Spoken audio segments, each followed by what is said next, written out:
No decorrer deste culto, em nome de Jesus, amém. A igreja pode se assentar.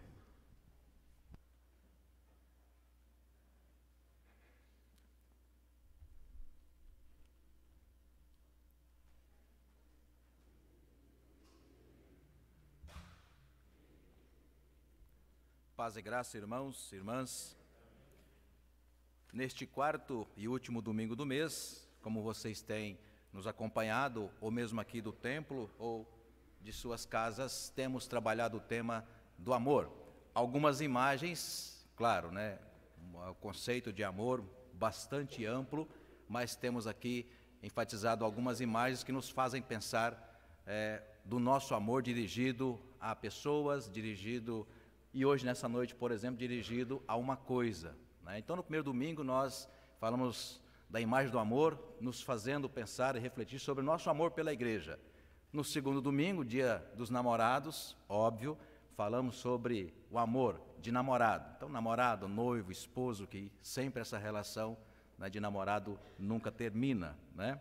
O último domingo, aliás, domingo passado, terceiro domingo, falamos sobre o nosso amor a Deus. E hoje nós vamos falar sobre o nosso amor à casa própria. E vai ser, irmãos e irmãs, quase que num tom testemunhal. Eu tenho 50 anos, como vocês sabem, recém-feitos, mês passado. O que eu sou, se eu sou alguma coisa, eu devo a Deus e à Igreja Presbiteriana Independente do Brasil. Então, o conceito que eu tenho de marido, eu aprendi na igreja. O conceito que eu tenho como ser humano, aprendi na igreja. Claro, sempre família, minha mãe, sozinha, porque ficou viúva muito jovem, 30 anos, 5 filhos, vocês já conhecem parte dessa história. Meu pai faleceu em 76, eu tinha 3 para 4 anos. Então, as imagens que eu tenho como adulto, como alguém, um ser humano, nascem em casa com a minha mãe e com a igreja, a maior parte do tempo. Eu fico imaginando quantas aulas de escola dominical. E eu era rato de igreja, porque sempre gostei. Não à toa estou aqui até hoje, para a glória de Deus. E espero ficar, assim como a dona Isabel, pelos próximos 40, 90 anos. Ou, se Deus cochilar, 50, 60. Com saúde, com cabeça boa, eu vou ficando, gente. Sem reclamar de hipótese alguma, porque a vida é, de fato, uma bênção. Amém? E sobre casa própria também. A primeira casa própria que a minha família teve a dignidade de entrar foi a igreja que construiu.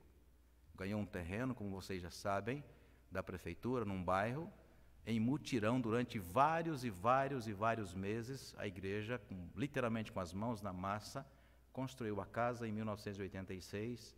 Então foi lá a minha mãe, com seus, naquela ocasião, já 6 filhos, contando com o segundo casamento, minha irmã caçula, e nós entramos naquela casa. Primeira casa com água, luz elétrica e um banheiro sanitário dentro de casa. Então, quando eu digo tom testemunhal, a ideia da casa própria, irmãos e irmãs, é algo que sempre esteve no meu coração e hoje, claro, quero compartilhar isso com vocês. Sobre esse tema, quando nós temos na Escritura muitas passagens que nos levam a refletir sobre esse tema, quase que numa tarefa obrigatória. Nos últimos anos, décadas, temos vivido experiências muito ruins de consumismo no Brasil.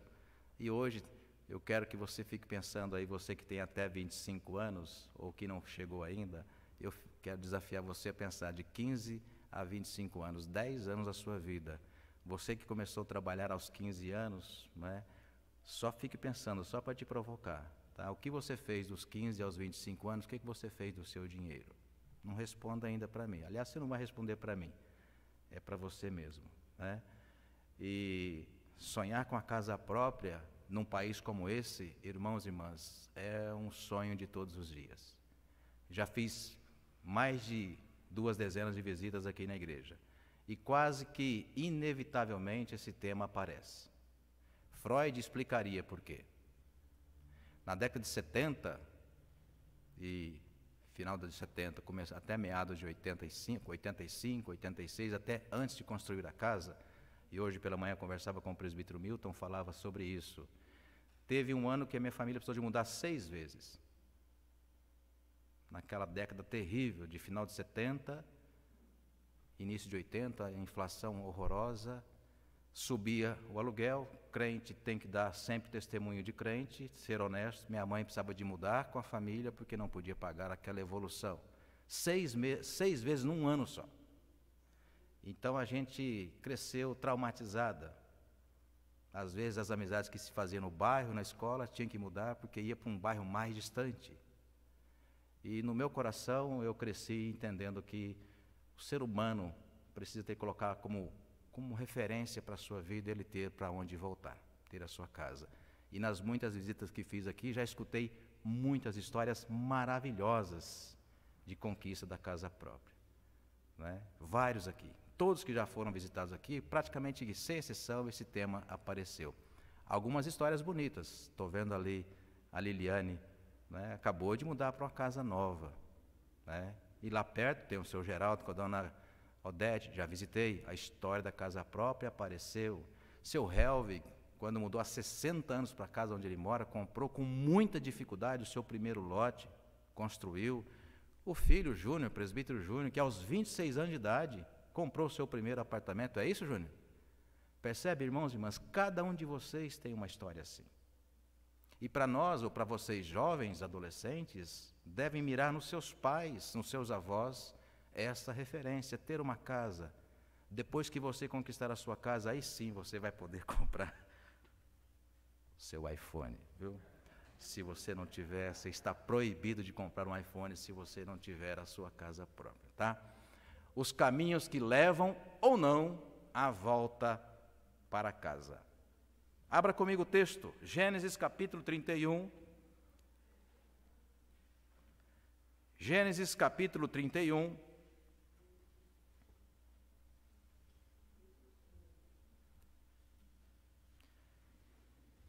A leitura será, a gente vai fazer um recorte, não vou ler todo o texto, que é longo, a história também, mas a gente vai fazer um recorte. Na verdade, a gente vai retomar a biografia de Jacó, que é uma das minhas preferidas do Antigo Testamento. Nós já lemos, né? E já também meditamos várias vezes na escola dominical, ou mesmo numa pregação à noite, nós meditamos sobre a biografia de Jacó. E a ela quero retornar, já que é uma história longa e uma história muito inspiradora, inclusive cabendo o tema da casa própria, nós vamos voltar a ela então nesta noite. Então abra comigo lá no 31, eu vou ler apenas parte aí do texto que está lá. Então, do 38 até o 42. Gênesis é fácil de encontrar, então certamente você já está com a Bíblia aberta aí em Gênesis 31, amém? 38, presta atenção, igreja. Aliás, para essa mensagem, é a primeira mensagem com a Bíblia nova, né? Sexta-feira, iniciando a minha terceira década de ministério, precisei de comprar uma nova. Então, é atualizada, que é a Bíblia que a gente usa, só que é uma atualizada usando uma versão mais recente do português. Então, quando você perceber uma pequena palavra, uma pequena diferença, é porque essa última versão do português atualizado, tá? Mas não tem muita diferença, é a Bíblia da nossa tradição mesmo, revista e atualizada. Então, 38, olha só, 20 anos eu estive com o Senhor, meu patrão. Ou seja, trabalhei, ainda que o sogro dele, mas trabalhei 20 anos para o meu sogro. As suas ovelhas e as suas cabras nunca perderam as crias, e não comi um só carneiro do seu rebanho. Não lhe apresentei os animais que eram despedaçados pelas feras. Assumi o prejuízo. Da minha mão o Senhor o requeria, tanto o roubado de dia quanto o de noite. De maneira que eu andava de dia consumido pelo calor, de noite pela geada. E o meu sono me fugia dos olhos. 20 anos, repete ele, 20 anos permaneci aonde? Na sua casa. Muitos, ainda por alguma razão precisam morar na casa do sogro, né? Na casa da sogra. E ele diz isso, olha, 20 anos permaneci na sua casa, 14 anos trabalhei para o Senhor pelas suas 2 filhas, que são as minhas esposas, 6 anos trabalhei para conseguir o que eu tenho. Ou seja, depois de pagar a dívida por 2 esposas maravilhosas que o Senhor me deu, né? Eu ainda permaneci mais 6 anos, pago a dívida, agora especificamente para conquistar o que eu tenho hoje. Tá? De novo então, verso 41. 20 anos permaneci na sua casa, 14 anos trabalhei para o Senhor pelas suas 2 filhas, e 6 anos trabalhei para conseguir o seu rebanho, ou o meu rebanho. 2 vezes o Senhor mudou o meu salário. Aliás, 10 vezes. 10 vezes o Senhor mudou o meu salário. Agora prestem, jovens, bastante atenção no que está escrito no verso 42. Se não fosse o Deus de meu pai, está falando do bisavô dele, o Deus do meu avô Abraão e o Deus de meu pai Isaque, por certo o Senhor, meu patrão, me mandaria embora de mãos vazias. Mas Deus viu o meu sofrimento e o meu trabalho das minhas mãos, e ontem à noite disse para o Senhor, depois você pode conferir o texto em capítulos anteriores, você olha, nesse aí você não põe a mão não. Nesse você não põe a mão não. Porque o seu sogro, infelizmente, não era de confiança. Se aproveitou de um jovem, muito trabalho, 20 anos trabalhando na casa dele. E no dia de ir embora, ele falou, se não fosse Deus, sairia daqui com as mãos vazias. E naquela ocasião, não tinha fundo de garantia, não tinha tempo de serviço, seguro-desemprego, 13º, não tinha adicional noturno, professor, não tinha adicional noturno, não tinha adicional de salubridade, nada disso, tá? Eu quero mostrar alguns slides aqui para chamar a sua atenção. Vamos ver se... Aí, passou. O que você faria, jovem, de 15 a 25 anos, tá? O Guilherme, eu acho que está nessa faixa aí, né? Passou um já, né? O que você faria se você tivesse, Mariana, tantã, $7.000, 35 mil reais, um pouquinho mais. Hein, Luísa? $7.000, 35 mil reais. Só um detalhe, em 2007, a Apple lançou o primeiro iPhone, 2007. Custava em torno de $495. 2009, o segundo, $600. 2011, o terceiro, foi generoso, manteve em média $600. 2013, o próximo, até 2016, $600. Aí não sei por que razão, em 2017, passou para 1.000. E por menos razão ainda, também não sei dizer, o ano passado, quando lançou o 13, $2.200. Muitos começaram com seu primeiro iPhone aos 15 anos. E eu não vou dizer que talvez você tenha comprado todos eles, todas as versões que saíram, ou às vezes porque quebrou até mais do que um da mesma versão, mas se você comprou em torno de apenas 5 aparelhos de iPhone, vamos pensar nessas 3 imagens aqui, tá? A maçã, que é o símbolo do desejo. Eu preciso de um iPhone, mãe. O moleque tem 15 anos, eu preciso de um iPhone. Eu já ouvi isso muitas vezes. Tá aqui, né? Já ouvi. Eu preciso. Eu não sei usar outro aparelho. Quando ela ganhou, acho que já estava no 6º, ela ganhou o primeiro e usado. Ainda assim, porque a avó pagou a metade. É verdade ou não é? Se você utilizou todos os aparelhos que já foram lançados do iPhone, comprou apenas 5 unidades e usou a internet desde que comprou o seu primeiro aparelho, imagino que tenha usado, você gastou em torno, aproximadamente, de $7.000. 35 mil reais. Dos 15 aos 25. Eu sei, você não percebeu, mas você gastou. Só com o aparelho celular. Agora vou contar em tom de testemunho, e a Alessandra sabe de quem estou dizendo, de um casal que é amigo nossos.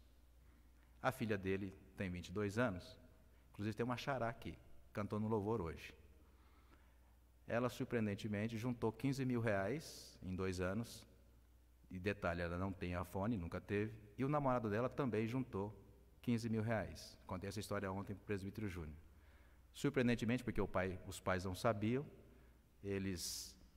os dois trabalham com carteira assinada, e no começo desse ano chamaram o pai, a mãe, vamos almoçar no shopping?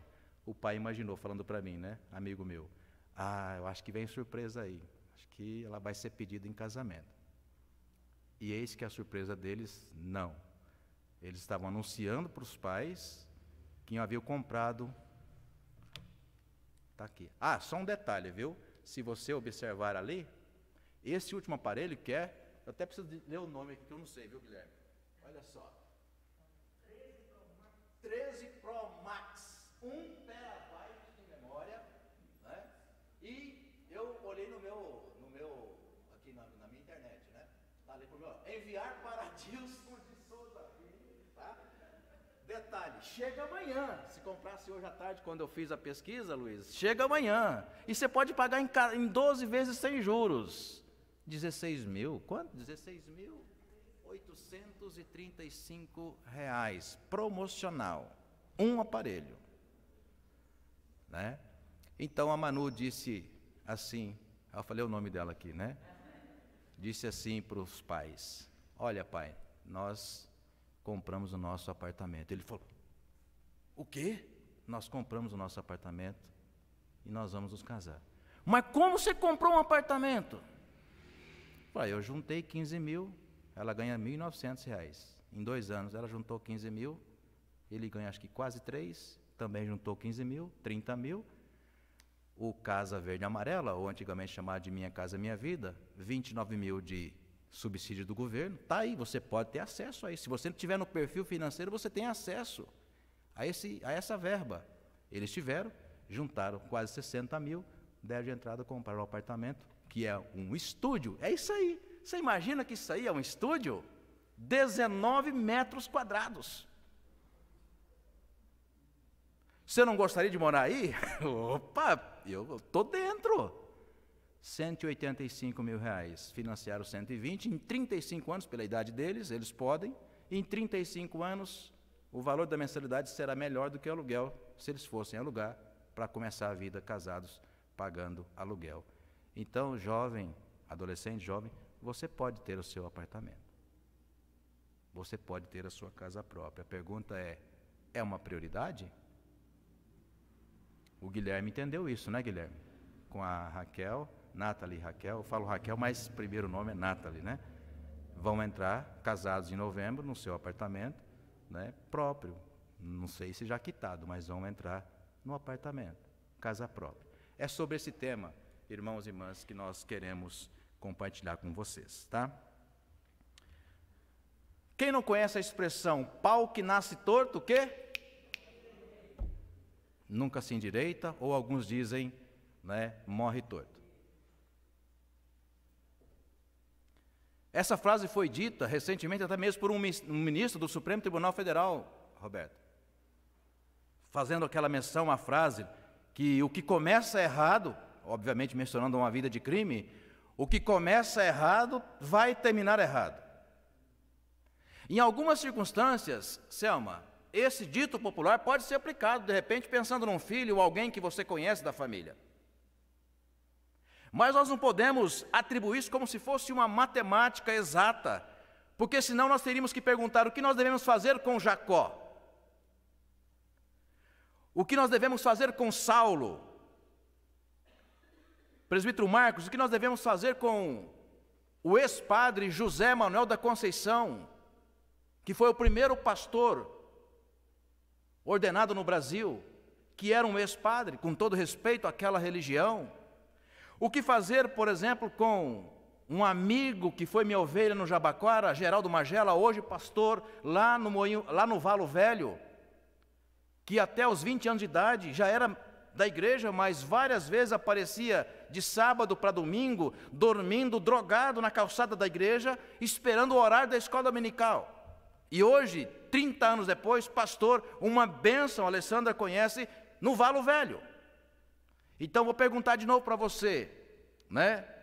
A frase feita, pau que nasce torto, nunca se endireita. Primeiro, que nós não somos paus. Segundo,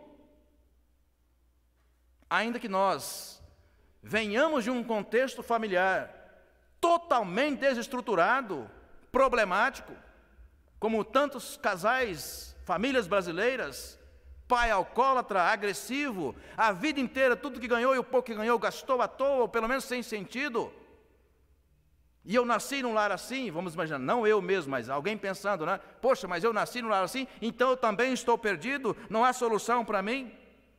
Por outro lado, quando a gente tem filhos ajustados, vem uma outra expressão popular, né? Quando o filho, aspas, um filho é bom, então a gente diz assim, né, Leila? A gente diz assim, ó, o fruto nunca cai longe do pé ou da árvore. Só que aí a gente lembra de pessoas, por exemplo, como Arão, Miriam, Moisés, da mesma família. Nasceu um terceiro dito popular, mas os dedos da mão não são iguais.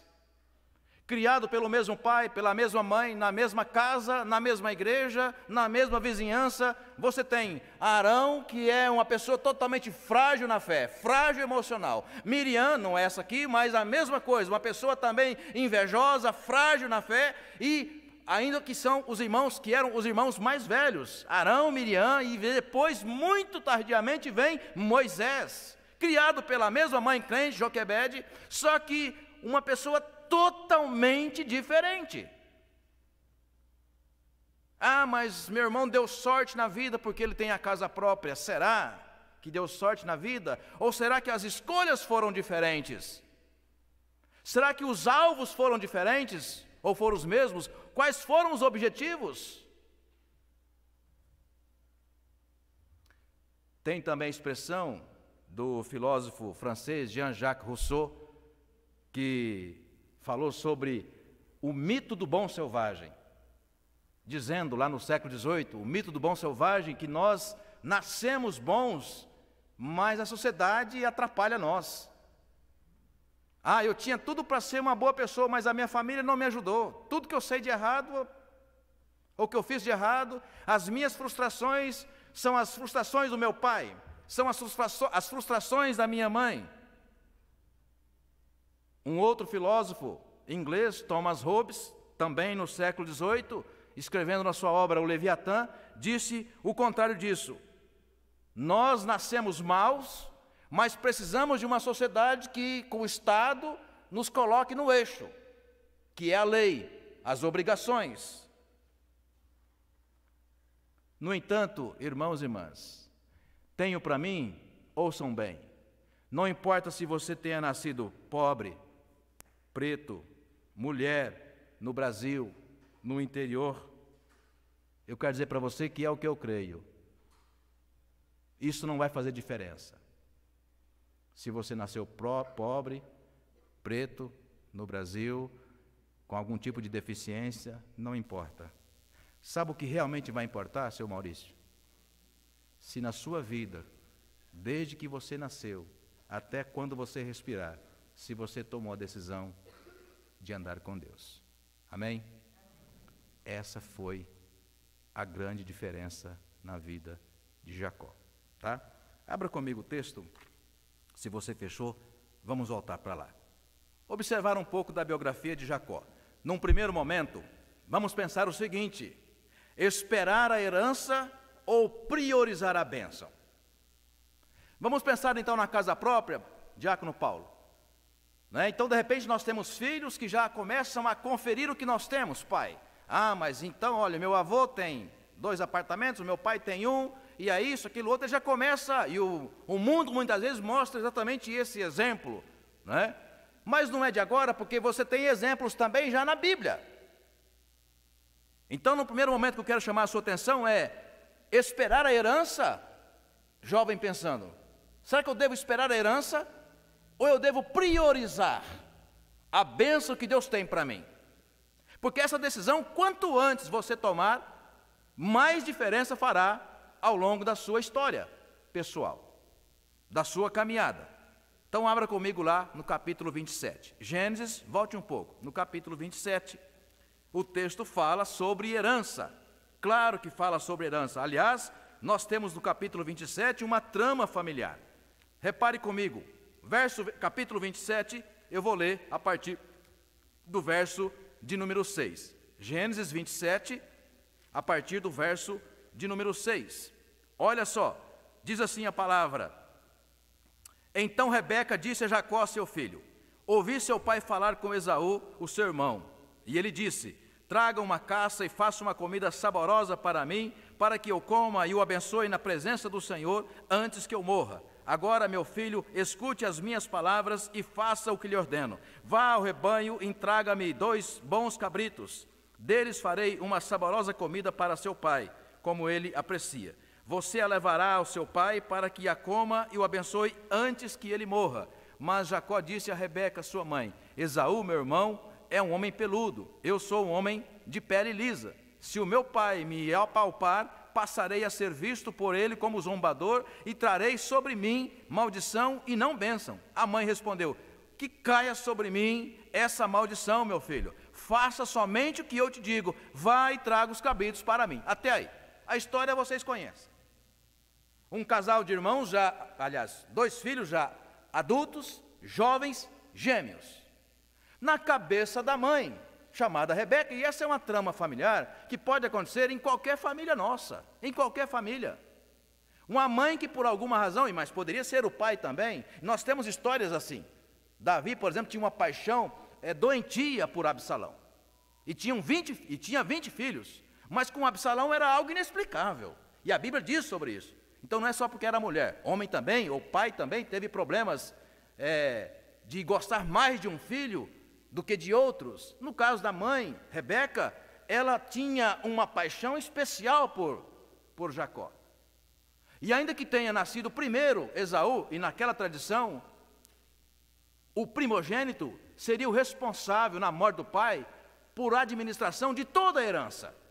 Portanto, tem a ver com condição financeira, tem a ver também com prestígio, afinal de contas, era quem daria as próximas ordens. Na cabeça de Rebeca, essa mãe acha: não, ele não está preparado, ele não pode ser o primogênito, tem que ser você. Portanto, pensando na herança, você está melhor preparado, tem que ser você. Uma guerra, uma briga familiar, briga por herança, briga por dinheiro. Vocês conhecem a história, presbítero Milton, não vai dar certo isso. O irmão mais velho descobre, vai querer matar o irmão mais novo que lhe roubou, entre aspas, lhe roubou o direito de primogenitura, e então Jacó tem que sair correndo de casa.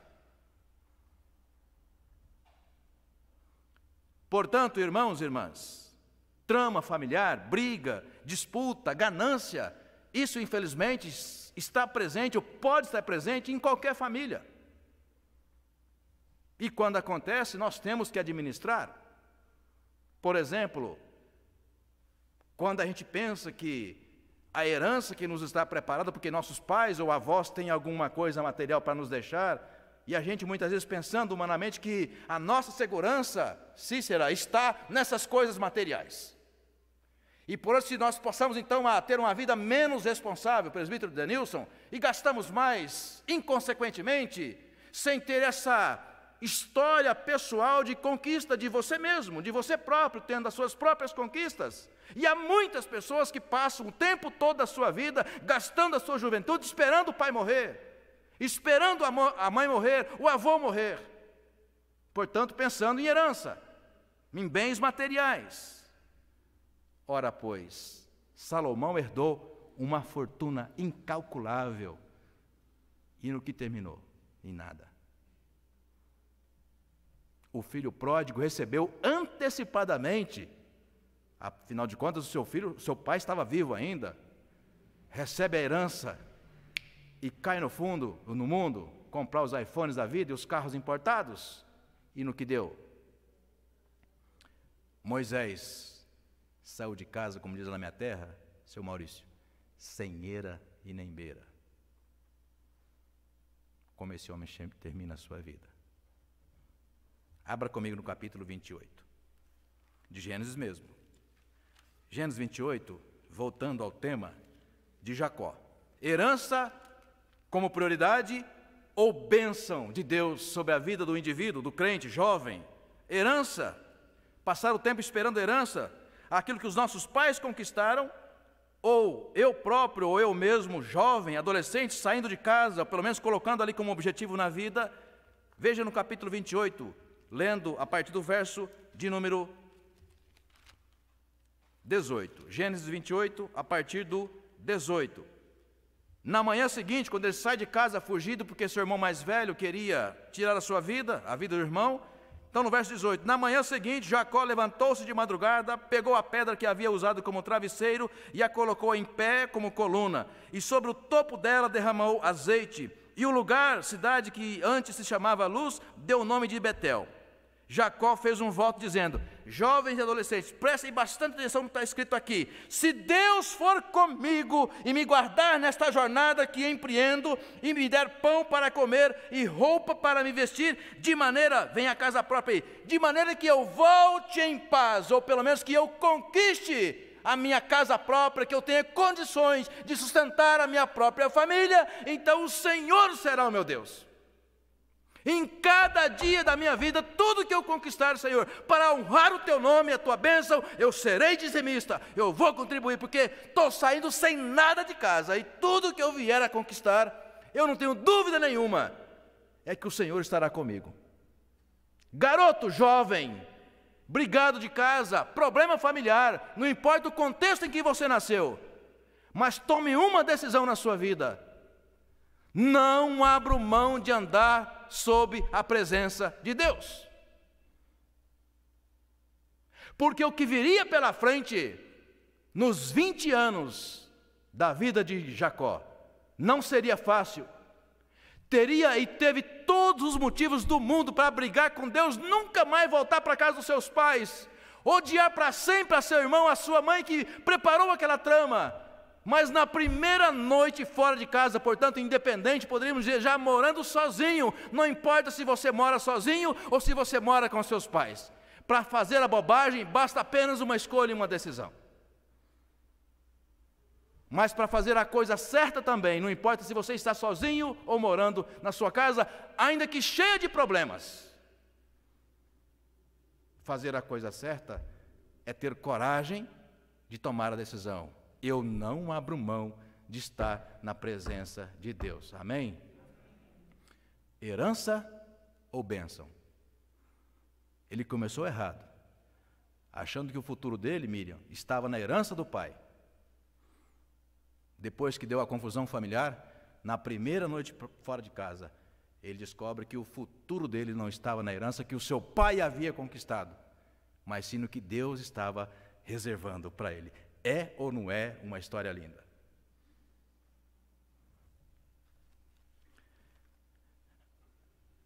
Um segundo momento, e é um dos que eu mais gosto, o texto nós vamos ver agora, pelo menos no contexto. O segundo momento é reclamar, bem-vindo ao tempo presente, tá? Reclamar da injustiça do capitalismo não vai te ajudar em nada. Hoje pela manhã, né, presbítero Milton, falávamos sobre isso. Ah, mas esse país, o governo é muito injusto, é isso, aquilo, mas o meu patrão, eu ganho muito pouco, não sei o quê, não sei o quê, não sei o quê. Não vai te ajudar em nada. Capítulo 31, Gênesis. Capítulo 31, portanto, o segundo tópico da nossa meditação é reclamar da injustiça do capitalismo, do patrão que te paga pouco, reclamar disso, daquilo outro, isso não vai te ajudar em nada. Você vai passar, Luísa, 10 anos reclamando do mau salário e a sua vida vai continuar exatamente do mesmo jeito. Se você não fizer as escolhas adequadas, janeiro começamos um mês inteiro aqui, falamos sobre planejamento. Se você não mudar, no próximo domingo iniciamos uma nova série, mudança de hábito. Se você não tomar suas próprias decisões, suas próprias escolhas, você vai passar 10 anos da sua vida, vai olhar para trás e está tudo do mesmo jeito.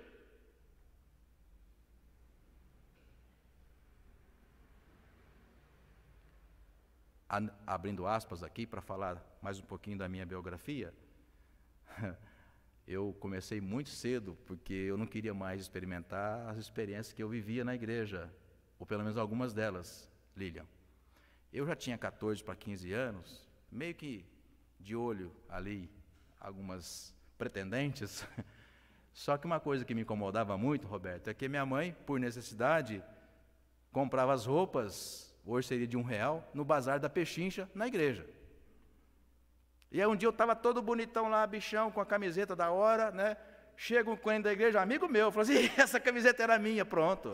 Aí a minha cara caiu no chão, Mateus. Imagina um negócio desse. Essa camiseta era minha, pô, é bullying. Naquela época nem existia essa palavra, era bullying. Não queria mais voltar na igreja. E a menina que estava de olho, tênis, geralmente 2 ou 3 números maior do que meu pé. Acho por isso que eu nunca tive pé grande, né? E eu cresci, e agora como tom testemunhal, falando sério, dizendo para mim mesmo, eu não quero isso para mim. E não é orgulho. Mas eu não preciso passar por isso. Eu quero ter minhas próprias conquistas. Até os 12, engraxando sapato, vendendo picolé, limpando quintal. Não era o meu sonho. Respeito quem precisa, e milhões de famílias precisam. Mas dizia, não quero para mim. E glória a Deus que, ainda menino, tomei a decisão. Eu quero as minhas próprias conquistas. E foi na igreja que aprendi gosto pela leitura. Veio o mestrado, veio o doutorado. Ah, pastor, agora aos 45 anos de idade, comecei faculdade de História. Aos 45 anos de idade. Terminei 2 anos atrás, passei no concurso, semana passada fui chamado. Aos 50 anos eu comecei a dar aula para adulto, no EJA, à noite. Pensando daqui 15 anos na minha segunda aposentadoria. Decisões que você pode tomar. E que ficar reclamando do salário ruim, das dificuldades, de isso, daquilo outro, não vai resolver a sua vida. Não vai resolver. Veja comigo, vamos aprender com Jacó. Capítulo 38, aliás, capítulo 31, verso 38. Diz assim, 20 anos eu estive com o Senhor. Trabalhei 20 anos. Vamos imaginar que ele tenha saído de casa dos 20. Então, dos 20 aos 40, trabalhei 20 anos na tua casa. 20 anos. Sem fundo de garantia. Se você reparar, veja lá no 39. Não lhe apresentei, aliás, no 38 ainda, as suas ovelhas, as suas cabras, nunca perderam as crias. Não comi um só carneiro do seu rebanho. Ou seja, olha, eu não tinha vale alimentação. Eu não tinha vale-refeição, não tinha seguro para acidente do trabalho. Quando o ladrão roubava, quando a ovelha caía no precipício, ele não apresentava a conta, olha, uma ovelha sua, meu sogro, caiu no precipício. Não, ele tirava do salário dele, Guilherme. Tirava do salário dele. Durante o dia, um sol escaldante, à noite, geada. 20 anos trabalhando no duro. Sendo honesto, fiel, o patrão dele, que é o seu sogro, mudou 10 vezes o salário dele. Sabe o que isso significa? Reforma trabalhista, que tanta gente reclama, e é isso, aquilo, outro. Na verdade, irmãos e irmãs, talvez a notícia seja outra. Olha, como é que você entrou na sua juventude? Quais são os seus planos? O que você faz do pouco salário que você ganha? Em 10 anos, você talvez não imaginava que poderia ter 35 mil reais guardados. Mas de repente fez escolhas diferentes. Jacó não teve nenhuma dessas garantias. Sem fundo de garantia, sem vale-refeição, sem vale-alimentação, sem seguro adicional noturno, sem também seguro de acidente de trabalho. Reclamar iria adiantar? Não. Abra comigo Jeremias, capítulo 12. Jeremias, capítulo 12. Profeta Jeremias,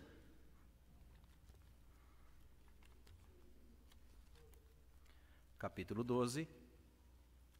Vocês sabem que vários comentaristas bíblicos atribuíram a Jeremias a expressão profeta chorão. Jovem, muito crente, mas pensa num crente que qualquer situação, não qualquer, porque também passou uma vida muito difícil, né, dona Eunice? Mas chamado de profeta chorão. Capítulo 12, mais uma narrativa sobre, né, o choro de Jeremias. No capítulo 12, eu vou ler para você a partir do verso 1. Justo serias, Senhor, se eu apresentasse a minha causa diante de ti. No entanto, preciso falar contigo a respeito da justiça. Por que o caminho dos ímpios prospera? Por que todos os traidores vivem em paz? Tu os plantas e eles lançam raízes, crescem e dão fruto, estás perto dos lábios deles, mas longe do coração. Mas tu, ó Senhor, me conheces, tu me vês e provas o que o meu coração sente em relação a ti. Arranca-os como ovelhas destinadas ao matadouro e separa-os para o dia da matança. Até quando a terra estará de luto e se secará a erva de todo o campo? Os animais e as aves estarão morrendo por causa da maldade dos moradores da terra, que dizem: Deus não vê aquilo que nos espera. Jeremias, aí Deus vai responder. Porque ele está dizendo o seguinte: Senhor, não dá mais, o Senhor sabe, eu sou crente, poxa, eu sou honesto, sou trabalhador, e até agora minha vida não sai disso, é uma draga desgraçada, está tudo difícil, e no entanto tem gente corrupta nesse país, que está ganhando bem, e tem gente que não tem nenhum motivo no coração para te louvar, não te louva, gente ruim mesmo, e está dando certo. Olha só, é isso que Jeremias está falando para Deus, como se Deus não estivesse ouvindo e vendo a causa dele. Sabe o que Deus responde para ele, Selma? Verso 5. Jeremias, se você se cansa, se você reclama correndo com homens, tá? Que vão a pé, como poderá, se eu te colocar uma prova, para você correr contra gente que vai a cavalo? Se em terra de paz, você que está vivo, você em terra de paz, você não se sente seguro, imagina se você estiver numa floresta no meio da guerra.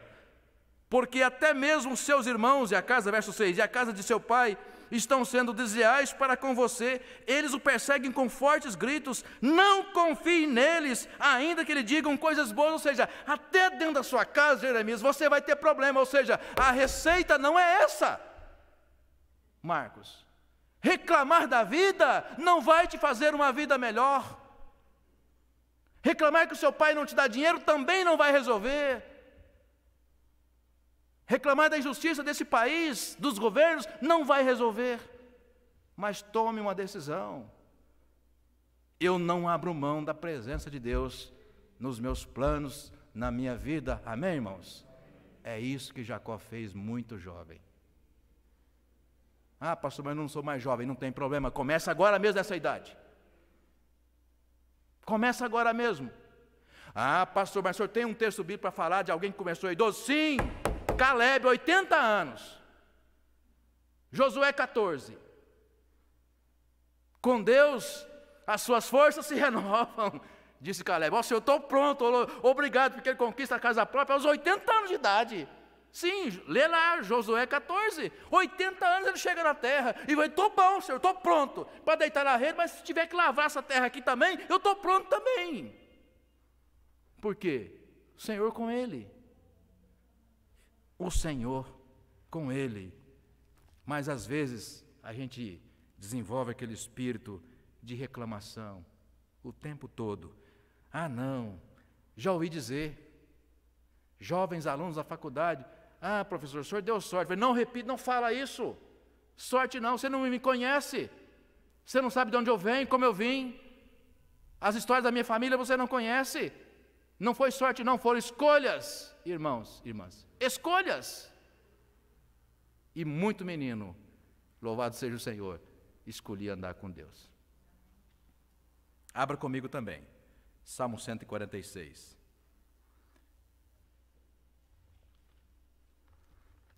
Salmo 146.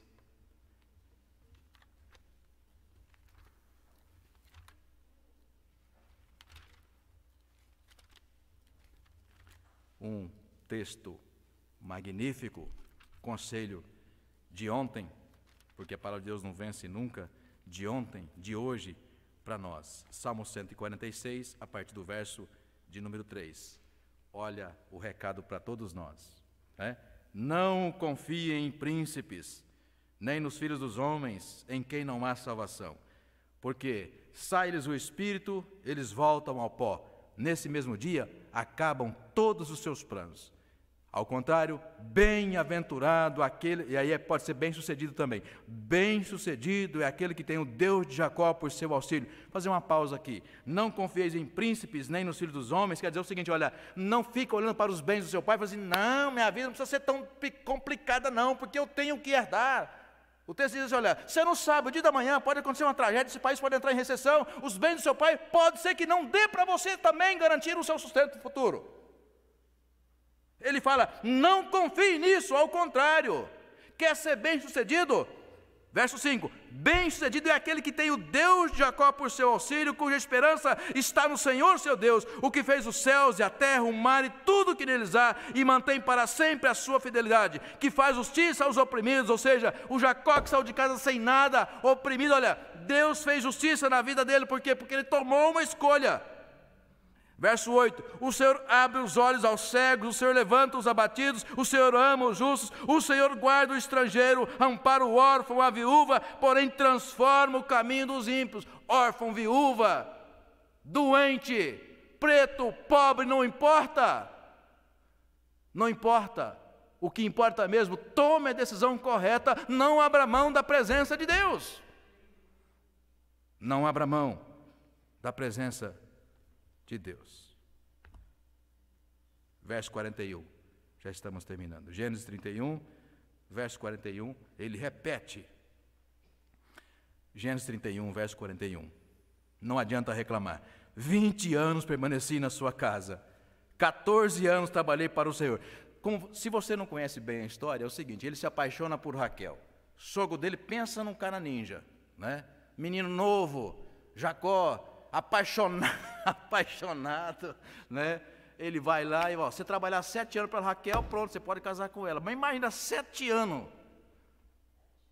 Pensa numa paixão, Mariana. E ele trabalhou 7 anos. Ó, sem ganhar nada. Tudo pelo amor, né? E é Raquel aí, Guilherme. Raquel. Na noite de núpcias, aquela festança, sogro. Uns falam Labão, mas eu brinco falando Lambão, né? Porque deu uns migué lá pro genro, e ele ficou meio assim, Mateus.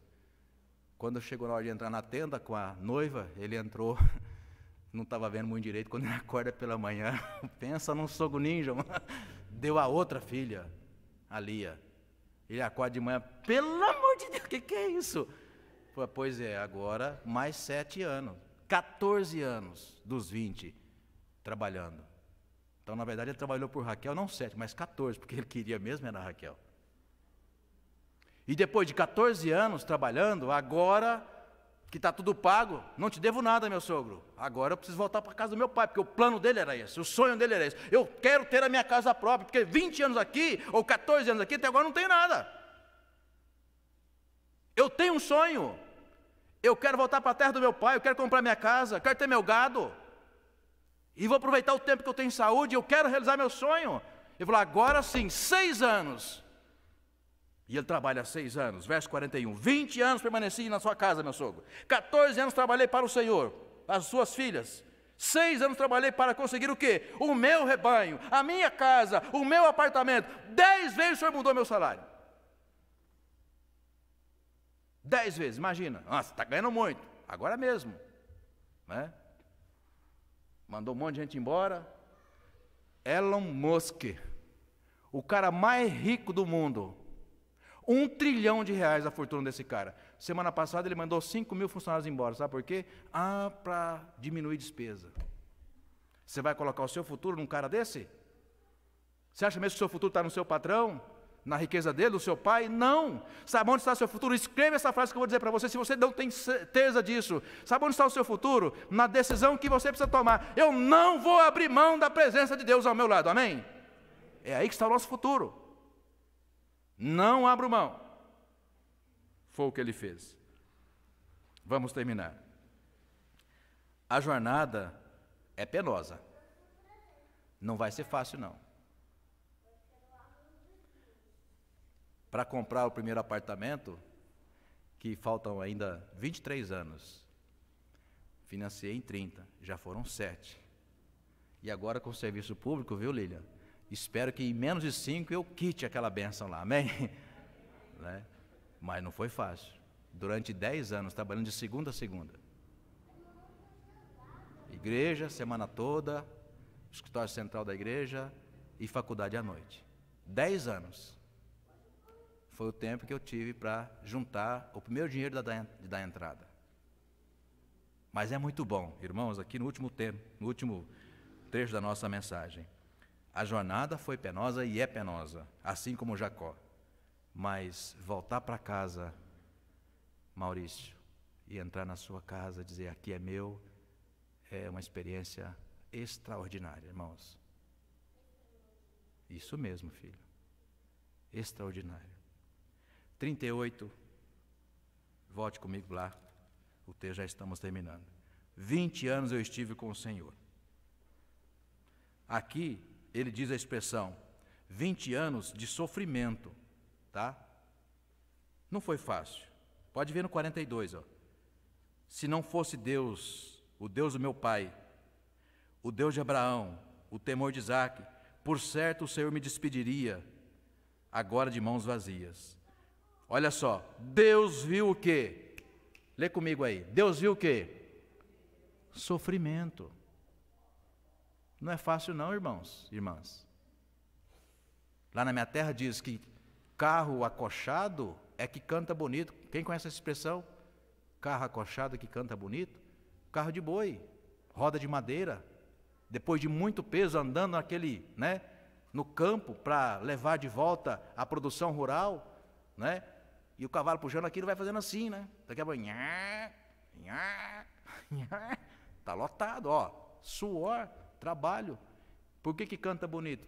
Fruto do trabalho das suas mãos. 20 anos de sofrimento, não foi fácil, foi enganado várias vezes.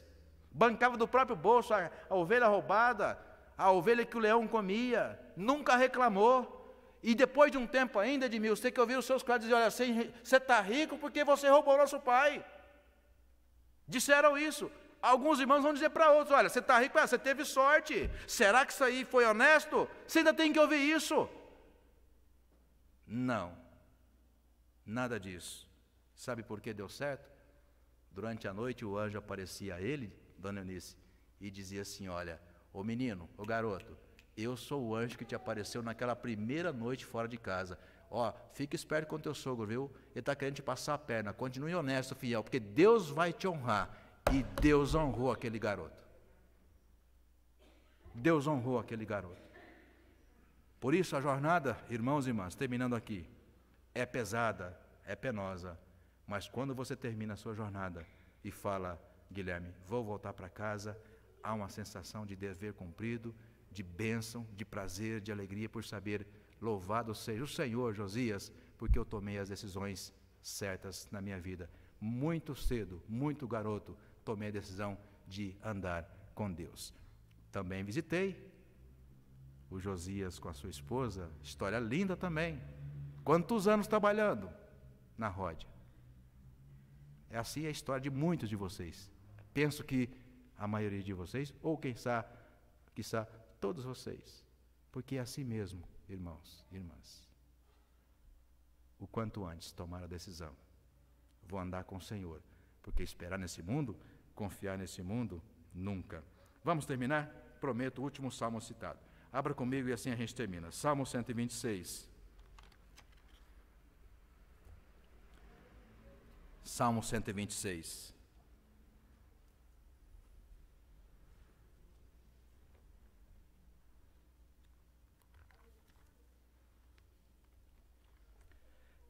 Tenho certeza que você conhece a expressão do Salmo 126, o versículo 6, que diz assim, quem sai andando e o quê? E chorando enquanto semeia, ou seja, enquanto trabalha, voltará o quê?